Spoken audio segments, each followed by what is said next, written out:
Now, what do you do when you find something in yourself that you absolutely hate? Folks, how many of you would agree that in this room, if you started taking stock and looking inward, there would be many things you would see about yourself that you might not like about yourself? Raise your hand if you... Okay. Now, what do we do generally with those things we don't like about ourselves? We make New Year resolutions.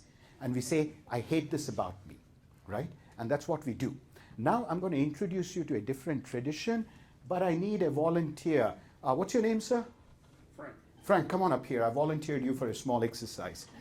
Folks, let's thank Frank with all the capacity for gratitude at our command. Because if it wasn't for Frank, you would be up here. Frank?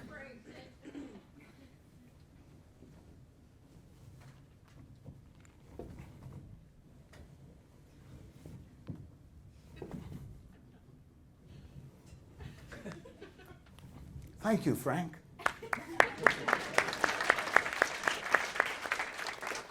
Now, this demonstration is interesting. I asked, it comes straight from the Zen monasteries.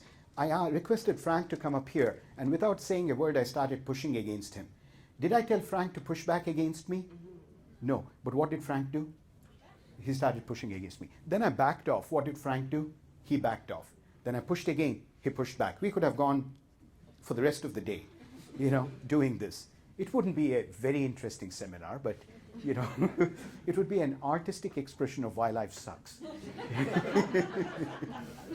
It's left to your imagination. Now, how many of you agree that this happens in relationships? If you're in conflict and you're pushing against somebody, they'll push back, and if you let them be, they will let you be. But in this demonstration, the Zen masters take it to a totally different level. Walk with me, if you will, all the way back to Frank. Frank now, in this demonstration, no longer represents Frank as a separate person, but he represents that part of me that I am fighting against. So the idea here is that there are parts of us that we are in inner war against. There are parts of our personality that we are fighting against. For example, how many of you have struggled with the problem of procrastination, of being a procrastinator? How many of you have been struggling with this problem for a very, very, very, very long time? Right? Isn't that ironic? And that's exactly what happens. Or anything that you resist shall persist. So for example, if procrastination is my issue, Frank is no longer another human being, but Frank is that part of me who's a procrastinator. And so I won't push you over. I couldn't anyway. You're the stronger of the two. Okay? So I keep pushing. I say, I hate the fact that I'm a procrastinator. I'm not going to procrastinate anymore. I have a New Year resolution. I'm going to get all my stuff done on time. I hate procrastination. Procrastination, go away. No more procrastination.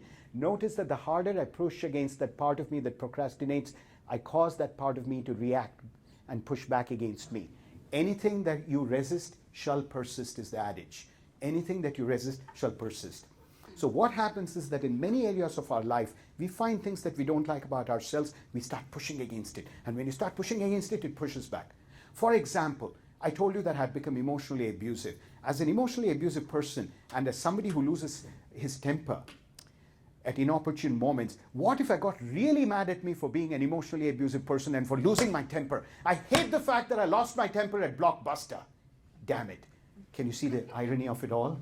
What do you think is going to happen to my level of anger? Go up or come down? Increase. And the very source of my problem is a lot of repressed and suppressed anger. So it just gets exacerbated in that way. Instead, if I can accept myself for being a procrastinator, if I can accept myself for being an emotionally abusive person and bring compassion to myself, a very mysterious process of transformation starts happening, which is an inner revolution of immense magnitude. So for example, instead of pushing against Frank, the part of me that procrastinates, I accept that I'm a procrastinator and don't try to change it. Now, this is very hard to do because the moment you see something inside you that you don't like, instinctively you try to fix it. Now, the Eastern mystics like Osho give you a very different approach to inner transformation. And they say, don't try to change, just accept yourself the way you are, with all your strengths and weaknesses. And just from that acceptance, self-acceptance, something will happen. Transformation will happen. Not as a rationally and deliberately and consciously and intentionally engineered process, but as an unfolding of a beautiful organic progression. So, But how do you do that? Now, it's hard to accept yourself when you see something. How many of you would agree that if you look within and you see something you don't wrong, you'd find it very difficult to sit back and say, I just accept myself, right? Now, there are two paths that Osho provides us, among many others, to get to that place of acceptance.